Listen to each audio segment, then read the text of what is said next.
Question number 15. Rahul, Rohit and Ramesh were partners in a firm sharing profit and loss in the ratio of 2:1. यहाँ पर 3 partners है, तीनों की profit sharing ratio कैसी दी हुई है, कितनी दी है, 2:1. The balance sheet as on 31st March 2013 was as follow. यहाँ पर इनकी बैलेंस शीट हमें दी अभी. Now बैलेंस शीट के अंदर we have sundry creditor, bills payable, general reserve, bank loan and capital. ठीक है. On the asset side we have cash at bank, debtor, RED, stock, plant, furniture and Ramesh capital. अच्छा, इसमें से रमेश का जो capital है वो हमारे पास guys you can clearly see कि रमेश का कैपिटल एसेट्स में दिया है. ठीक है. कभी भी कोई पार्टनर का कैपिटल एसेट्स में दिया रहेगा सो उसको हम डेबिट बैलेंस बोलते हैं. ठीक है. The firm was dissolved on the about date.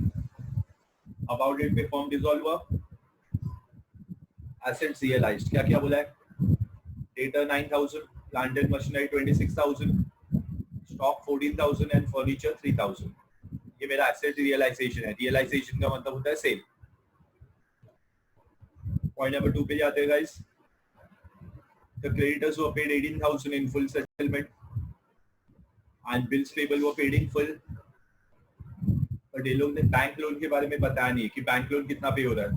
In the absence, we will assume it is also paid in full. And कौन पे कर रहा है वो भी नहीं बताया. That means it is paid by business. Business कहाँ से पे करेगा? Bank account. Point number 3, realization expenses amounting rupees 3,000.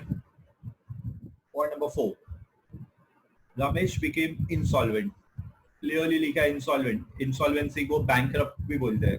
मैंने लास्ट लेक्चर में गाइस तुम्हें बताया था कि इंसॉल्वेंसी को भी also call it as bankrupt. Okay. Ramesh became insolvent and was able to bring only 1,800 from his private estate. मतलब उसके प्राइवेट प्रॉपर्टी में से सिर्फ वो 1,800 ही कंट्रीब्यूट कर पा रहा है. तो ये मेरा अमाउंट रिकवर्ड हो गया. मतलब उसके जितना पैसा है हमने उससे रिकवरी किया. ठीक है. कितना रिकवर हुआ? 1,800 रुपया. आगे बोला prepare realisation account, partners capital and bank. Okay. So we start with the sum guys. सबसे पहले मेरे पास कैश एट बैंक 8,000 है और रमेश कैपिटल 3,000. तो मैंने तुम्हें क्या बोला था सबसे पहले? Always transfer assets and liability to the respective account. So very first I start with my bank account. तो बैंक अकाउंट में आएगा टू बैलेंस ब्रॉट डाउन. तो बैंक बैलेंस गाइस मेरे पास 8,000 है. मैंने उसको बैंक अकाउंट में लिया. ठीक है. और उसके बाद रमेश का कैपिटल है, उसको मैंने कैपिटल के डेबिट में लिया. अच्छा, डेबिट में क्यों लिया है? Assets have debit balance. Ramesh के कॉलम में आएगा. आई रिपीट इट अगेन, क्योंकि रमेश का ही कैपिटल एसेट में दिया है गाइस. जिसका एसेट में रहेगा उसका डेबिट में लेना है, जिसका लायबिलिटी में दिया है उसका क्रेडिट में. अच्छा, remaining liabilities we will transfer to that is realization. Why we are transferring it to realization? Because we have not prepared the account for the following assets. Remaining assets का हमने account guys बनाया नहीं है. ठीक है. तो हमारे पास अभी क्या क्या था? I think so debtors, stock, plant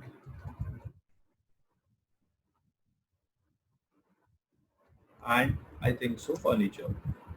हमारे पास ये 4 थे. चेक कर लेते.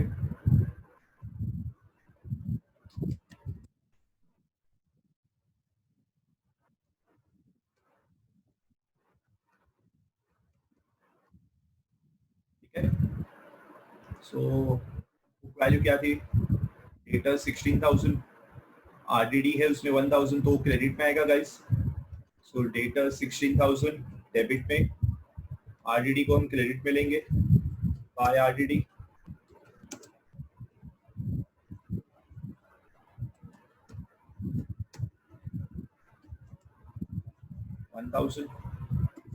ठीक है.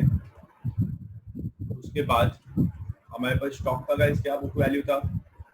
स्टॉक का बुक वैल्यू चेक करते हैं. 20,000, plant and machinery 30 and this is 6. So 20,000, 20,000, 30,000 and 6,000. सो हमारा टोटल यहाँ पर प्लांट एंड मशीनरी, ठीक है. सो हमारा टोटल गाइस बाहर आएगा 50, 66, 72,000. ठीक है.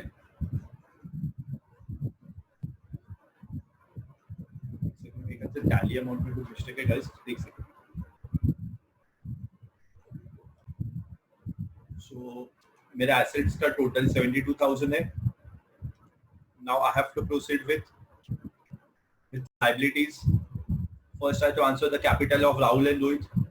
तो कैपिटल का हमने अकाउंट बनाया, तो क्रेडिट में आएगा guys by balance brought down. So capital क्या था हमारे पास 25,000 and 10,000. ठीक है. उसके बाद general reserve I think so दिया. General reserve is a profit, मैंने पहले भी बताया था. तो general reserve is a profit, so it has to be distributed among the partners in their PSR. तो हमारे पास जनरल रिजर्व गाइस कितना दिया है, सब में 6,000 है. तो 6,000 को 2:1 के रेशियो में डिवाइड करना है. तो क्या करो, पहले 6,000 डिवाइड बाय 5 करो. So when you divide 6,000 by 5, so you will be getting 1,200. ये 1,200 into 2 कर दो, तुम्हें राहुल का शेयर मिलेगा 2,400. उसके बाद लोहित का भी शेयर 24 आएगा, एंड लास्ट 1,200 फॉर रमेश. अच्छा, क्यों मैंने 2 से मल्टीप्लाई किया, क्योंकि इनकी जो प्रॉफिट शेयरिंग रेशियो है गाइस 2:2:1 है. तो पहले क्या करना है, ये सबका जो टोटल है कितना होता है 5, 2 + 2 + 1. तो मैंने क्या किया, इसको पहले 6,000 को 5 से डिवाइड किया, तो मुझे 1,200 मिला.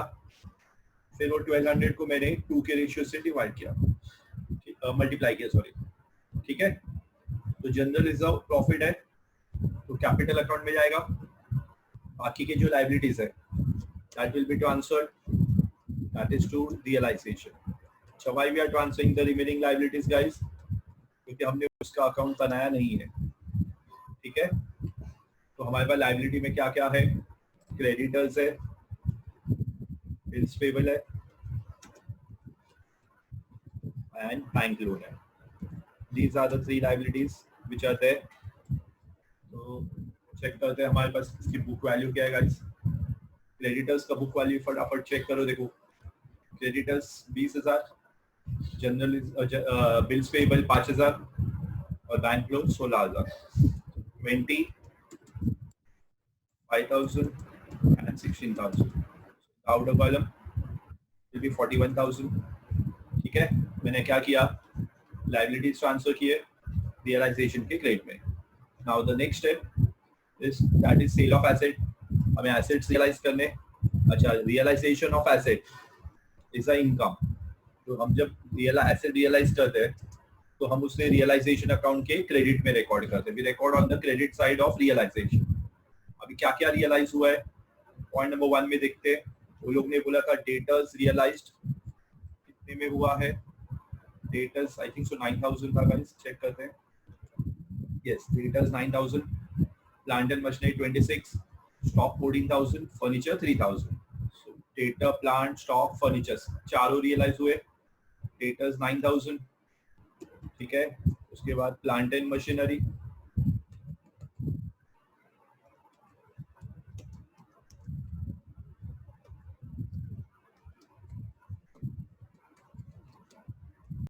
Stock and furniture.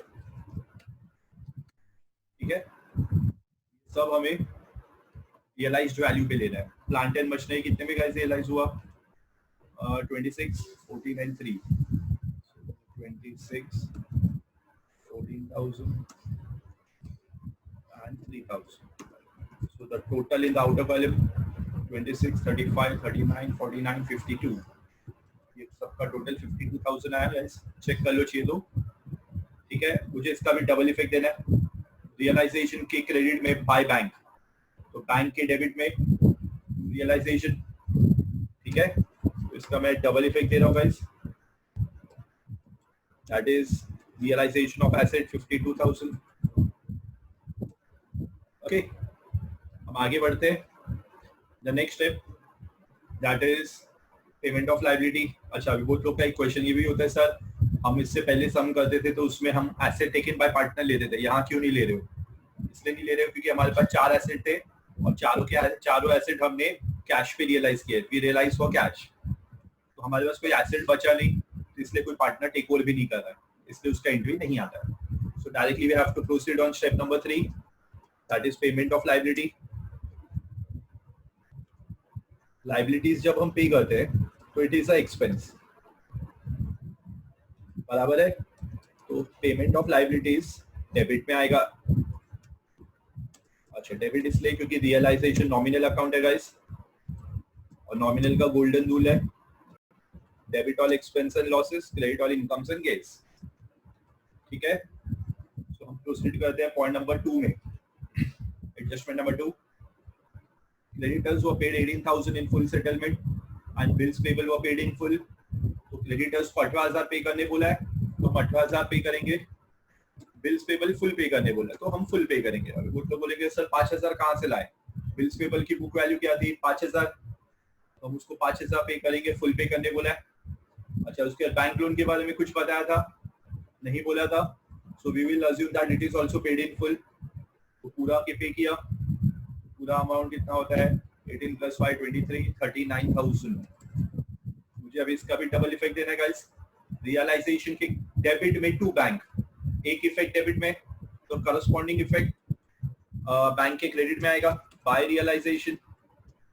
ठीक है, दैट इज कितना था? 39. The next step is payment of dissolution expense. ये भी डेबिट में जाएगा रियलाइजेशन के. अच्छा, फोन पे कर रहा है, बता नहीं था, तो we will assume it is paid by business. Business कहाँ से पे करता है? Bank account. सो एक्सपेंसेस हम डेबिट में ले रहे हैं. अच्छा, तो बोलेंगे सर एक्सपेंसेस आपको कैसे पता चला? क्वेश्चन नंबर 15 के पॉइंट नंबर 3 में क्लियरली दिया है. Realisation expenses are 3,000 and it is paid by whom, that is not mentioned. So we will assume that it is paid by business. Business कहाँ से पे करेगा? बैंक से. तो रियलाइजेशन में टू बैंक, बराबर है. तो इसका डबल इफेक्ट बैंक में बाय रियलाइजेशन 3,000. क्लियर? आगे बढ़ते हैं. अभी नेक्स्ट स्टेप हमारा क्या होता है? Close the account one by one. So we will start first with realisation account. अभी रियलाइजेशन का जो डेबिट बैलेंस कितना है चेक करते हैं गाइस. ये मेरा डेबिट साइड है रियलाइजेशन का. तो ये डेबिट साइड की टोटल 72,000 प्लस 39,000 बराबर है. तो कितना होता है? 81,111 बराबर है, प्लस 3,000 1,14,000 मेरा डेबिट साइड का टोटल आ रहा है. 1,14,000. मुझे सेम ऐसे क्रेडिट का टोटल करना है. क्रेडिट का टोटल 1,000 प्लस 41,000, सो 42 हो गया, plus 52, that is equal to 94. So I can clearly recognise it. मेरा डेबिट साइड ज्यादा है और क्रेडिट साइड कम है. ठीक है, तो I am getting a loss. कितने का लॉस हो रहा है गाइस? सीधा माइनस करोगे 20,000 का लॉस दिखा रहा है. Loss is 20,000. How you got the loss? Simple है, बड़े अमाउंट में से छोटा अमाउंट माइनस करना है. 1,14,000 में से you have to subtract 94,000. So your loss amount will be 20,000. अभी क्या करोगे? जो हायर साइड होगा तो वो दोनों जगह पे रिकॉर्ड करने गाइस. एंड जो डिफरेंस आएगा, नया डिफरेंस 20,000 का. So 20,000, whatever the difference, that will be borne by partners. तो partners capital में ट्रांसफर होगा. तो partners capital account. Why we are transferring to partners capital? क्योंकि partners का जो भी income expense होता है वो हम partners के capital account में ट्रांसफर करते हैं. Now, इधर कितने partners है guys total? There are total 3 partners. So हमें ये लॉस तीनों में डिवाइड करना है. So loss has to be divided among all 3 guys. उनगुन है राहुल, उसके बाद Rohit and the third one is Ramesh. Ramesh का शेयर ऑफ प्रॉफिट है 1/5। तो मैंने यहाँ पर लॉस क्या किया, तीनों में डिवाइड करना है। अभी कैसे करोगे लॉस डिवाइड, पहले 20,000 को डिवाइड बाय 5 करो गाइस। तो 5 से डिवाइड करने में तुम्हें 4,000 मिलेगा। तो 4,000 इंटू 2 कर दो, तो तुम्हें 4,000 इंटू करने पे राहुल का शेयर मिलेगा 8,000 loss of share of Rahul. उसके बाद रोहित का भी शेयर 8,000 आएगा, बराबर है। एंड रमेश का शेयर 4,000 क्योंकि उसका रेशियो 1/4 है। Got it? आगे बढ़े। नेक्स्ट, ये लॉस का भी डबल इफेक्ट होगी गाइस। रियलाइजेशन में you are given the effect by capital, capital में to realization. I am giving the double effect of my loss. 8,000 and 4,000। ठीक है, ओके गाइस, यहां तक सबको क्लियर हो गया। अब जाते हैं हमारे इंसॉल्वेंसी के पार्ट में। अभी इंसॉल्वेंसी में क्या है, मैंने बताया था कि कोई पार्टनर अपना डेट नहीं पे कर पाता है, तो हमें क्या करना है, सबसे पहले उसका अकाउंट क्लोज करना है। जो पार्टनर इंसॉल्वेंट होगा हमें सबसे पहले हमेशा वो पार्टनर का अकाउंट क्लोज करना है। अब जैसे ये सम है, you can clearly see point number 4, Ramesh became insolvent and was able to bring only 1,800 from his private estate। मतलब यहाँ पर इंसॉल्वेंट कौन हो रहा है, रमेश हो रहा है। तो हमें पहले रमेश का अकाउंट क्लोज करना है। अच्छा, बहुत लोग बोलेंगे सर पता कैसे चलता है कि इंसॉल्वेंसी का सम है। अगर तुम्हारे सम में ये चौथा पॉइंट दिख गया किसी भी पार्टनर के रिगार्डिंग, तो समझ जाना ये प्रॉब्लम तुम्हारा इंसॉल्वेंसी का है। अगर ये पॉइंट नहीं दिया होगा तो in that case you have to assume all the partners are solvent and they are capable to pay their debt। ठीक है, जब इंसॉल्वेंट बोला होगा तब हमें इंसॉल्वेंसी मेथड फॉलो करना है। ठीक है, तो हम आगे बढ़ते हैं। पहले तो रमेश का अकाउंट ही क्लोज करेंगे। I am starting with Ramesh account. अभी देखो ये भी रमेश का अकाउंट है गाइस। रमेश का डेबिट बैलेंस पहले तो वो निकालते। रमेश का डेबिट बैलेंस है 7,000। कहां से आया, ये देखो ये रहा, ये 3 + 4 7। ठीक है, आई think so everyone is clear. अभी मुझे रमेश का क्रेडिट बैलेंस निकालना। तो क्रेडिट बैलेंस रमेश का कितना है, 1,200। ये रहा, ठीक है। तो इसके अभी डिफरेंस कितना आ रहा है guys, how much is the difference in balance. यहाँ पर हमें डिफरेंस निकालना है। बैलेंस में डिफरेंस आ रहा है रमेश के, दैट इज 5,800। Got it? कैसे आया 5,800? मैंने डेबिट में से क्रेडिट माइनस किया।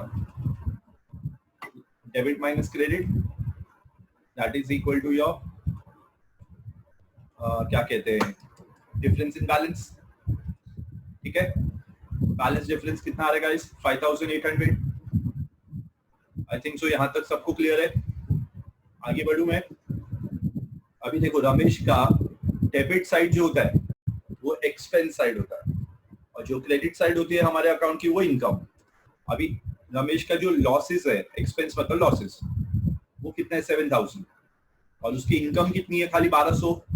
मतलब उसको बाकी का पैसा बिजनेस को पे करना है। उसके पास कितना पे करना है, उसको बैलेंस कितना पे करना है, उसके कैपिटल का डिफरेंस कितना आ रहा है गाइस, 5,800 आ रहा है। मतलब रमेश को 5,800 बिजनेस को पे करना है। बट अभी प्रॉब्लम क्या हो रहा है, वो इंसॉल्वेंट हो गया एंड उससे सिर्फ हम 1,800 रुपया ही रिकवर कर पा रहे हैं। कैसे पता चला, adjustment number 4, Ramesh became insolvent and was able to bring only 1,800 from his private estate. Ramesh insolvent हो रहा है और हम उससे सिर्फ 1,800 रुपया ही ले पा रहे हैं। रिकवर कितना हो रहा है उससे, 5,800। रिकवरी कितना करना था, 5,800, और हम अमाउंट कितना रिकवर कर रहे हैं guys, the amount recovered from Ramesh is 1,800। That means यहाँ पर हमारे पास उससे पूरा पैसा रिकवर हो पा रहा है क्या, नहीं हो पा रहा है। तो कितना रिकवर नहीं हो पा रहा है, दैट इज 4,000। तो जो अमाउंट हम रिकवर नहीं कर पा रहे उसे हम अकाउंटिंग लैंग्वेज में डेफिशिएंसी बुलाते हैं, ठीक है। कितने का डेफिशिएंसी आएगा इस 4000? वापस से बोल रहा हूँ, यहाँ पर जो पार्टनर इंसॉल्वेंट हुआ है मैंने पहले उसका अकाउंट क्लोज किया, उसमें यहाँ पर कौन था? रमेश था। तो रमेश का डेबिट बैलेंस निकाला गाइस, ये उसका डेबिट साइड है, तो उसमें मुझे 7000 टोटल मिला। और रमेश का क्रेडिट साइड जो है दैट इज 1200, तो उसको मैंने यहाँ पर डेबिट माइनस क्रेडिट किया, तो मुझे बैलेंस में डिफरेंस इन बैलेंस मिला कितना? 5800 का। मतलब इतना अमाउंट हमें रमेश से और रिकवर करना है, बट उससे हम रिकवर कितना कर पा रहे हैं? We can recover only 1800। That means there is a deficiency. How much is the deficiency? 4000। तो अब ये डेफिशिएंसी कौन बेयर करेगा गाइस? मैंने क्या बोला था, अगर डेफिशिएंसी होगा तो वो डेफिशिएंसी कौन बेयर करेगा? Solvent partners. यहाँ पर सॉल्वेंट कौन है? राहुल है, और दूसरा कौन है? रमेश, सॉरी रोहित है। तो यहाँ पर जो भी डेफिशिएंसी होगा वो राहुल एंड रोहित के अकाउंट में डिवाइड होगा। अभी क्वेश्चन ये आता है कि 4000 है तो सर क्या रेशियो में लेने का? अभी देखो यहाँ पर 3 पार्टनर थे, कौन थे? राहुल, रोहित एंड रमेश। इनके रेशियो क्या थी? PSR 2:2:1 बराबर है गाइस, 2:2:1 है ना गाइस, ये इनकी PSR है। तो इसमें से अभी इंसॉल्वेंट कौन हो रहा है? रमेश। उसका शेयर ऑफ रेशियो निकाल दो। तो अभी जो सॉल्वेंट पार्टनर्स, उनका रेशियो क्या बचा है गाइस? 2:2, मतलब 1:1 हो गया, इक्वल। तो हमें अभी क्या करना है, ये जो डेफिशिएंसी है ये हमें राहुल और रमेश, और सॉरी रोहित, दोनों में डिवाइड करना है। 4000 दैट इज हाफ ऑफ। अच्छा, हाफ ऑफ क्यों लिया गाइस? क्योंकि रेशियो इन लोग का PSR, वापस बोलो, PSR इन लोग का 2:2:1 था। तो अभी तुम अगर रमेश का शेयर हटा देते हो तो रेशियो बचता है 2:2। 2:2 में उसको अगर और रिड्यूस करोगे तो 1:1 हो गया। 1:1 मतलब 1/2। तो मैंने यहाँ पर डेफिशिएंसी निकाला और वो डेफिशिएंसी राहुल और रोहित में डिवाइड कर दिया। यहाँ तक किसी को कोई डाउट्स गाइस? ठीक है। अभी देखो मैं इसके इंसॉल्वेंसी का कैसे रिकॉर्ड कर रहा हूँ। इंसॉल्वेंसी में सबसे पहले तुम्हें ये रिकॉर्ड करना है कि हम लोग न्यू जो इंसॉल्वेंट पार्टनर है उससे कितना अमाउंट रिकवर कर रहे हैं। How much is the amount recover from insolvent partner? तो अभी इंसॉल्वेंट पार्टनर से 1800 रुपया रिकवर हुआ है, तो ये पहला एंट्री आएगा। तो पहला एंट्री तुम्हें अमाउंट रिकवर्ड का लेना है। अच्छा, उसका जर्नल एंट्री क्या आएगा? बैंक अकाउंट डेबिट, बराबर है। अच्छा, बैंक क्यों डेबिट होगा? द रीजन पैसा आ रहा है, मनी कम्स इन, तो इसका जर्नल एंट्री आएगा bank account debit to who is a giver, giver account credit. Ramesh is a giver है, to Ramesh capital, bank account debit to Ramesh capital. पहला इफेक्ट बैंक के डेबिट में टू रमेश कैपिटल, कितना रमेश लाया? 1800 रुपया। तो बैंक के डेबिट में टू रमेश, तो रमेश में by bank, double effect. So by bank, that is the amount recovered 1800 Ramesh के कॉलम में। ठीक है, ये आ गया पहला। अभी देखो रमेश का अकाउंट जब क्लोज करते हो तो रमेश का डेबिट साइड ज्यादा है, कितना है? 7000। और अभी क्रेडिट में उसके डिफरेंस आ रहा है, कितने का डिफरेंस आ रहा है मालूम है? 4000 का, बराबर है। You are getting a difference of 4000।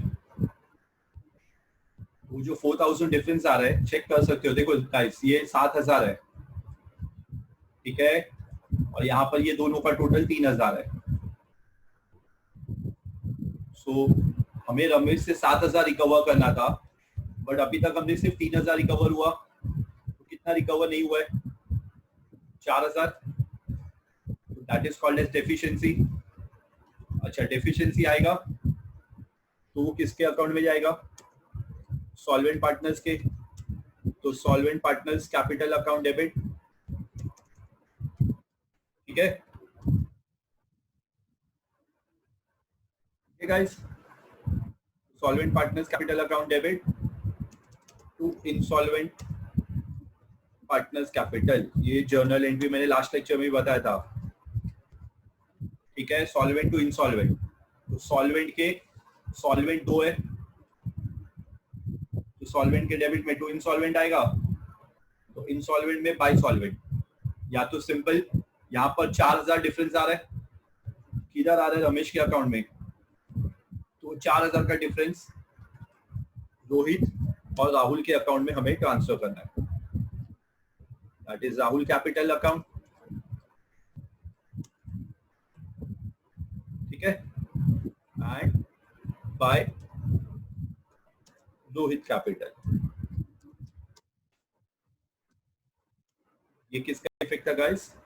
Deficiency का इफेक्ट है ये। सो 4000 का डेफिशिएंसी मैंने 2000 दोनों में डिवाइड किया, इसका डबल इफेक्ट है।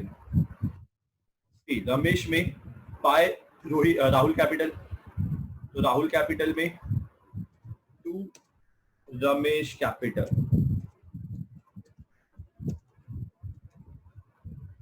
दो हजार दैट इज फॉर डेफिशिएंसी, ठीक है। ये डेफिशिएंसी का इफेक्ट था guys. I think so everyone is clear. हम आगे बढ़ते, अभी नेक्स्ट क्या है?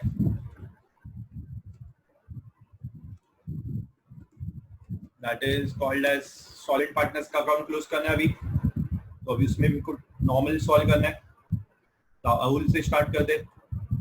राहुल का क्रेडिट साइड 27,400 है, ठीक है, और डेबिट साइड 10,000 है। तो डिफरेंस कितने का आ रहा है गाइस? 27,400 में से 10,000 माइनस करोगे तो 17,400 आएगा, ठीक है। तो सेम अभी रोहित का अकाउंट क्लोज करना है। रोहित का क्रेडिट साइड 12,400 है, तो 12,400 में से मैं डेबिट माइनस कर रहा हूँ 10,000, तो 2,400 मिल रहा है। So that is the difference. तो ये जो भी डिफरेंस आया that has to be settled through bank account, क्योंकि ये लोग इंसॉल्वेंट नहीं है, तो इनका जो बचा हुआ कैपिटल है हमें उसे पे करना है टू बैंक अकाउंट। अभी देखो कैपिटल में टू बैंक, तो बैंक में बाय राहुल कैपिटल,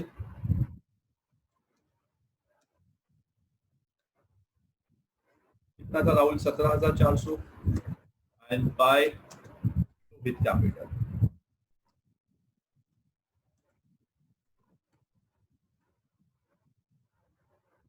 1,400। अब हमें लास्ट बैंक अकाउंट क्लोज करना है। When you close a bank account, so 61,800 debit side आ रहा है बैंक का, ठीक है। क्रेडिट का भी देखते हैं 61,800 आता है क्या guys? 39 plus 3 42,000 plus 17,400 plus 2,400, so the account gets tally at 61,800।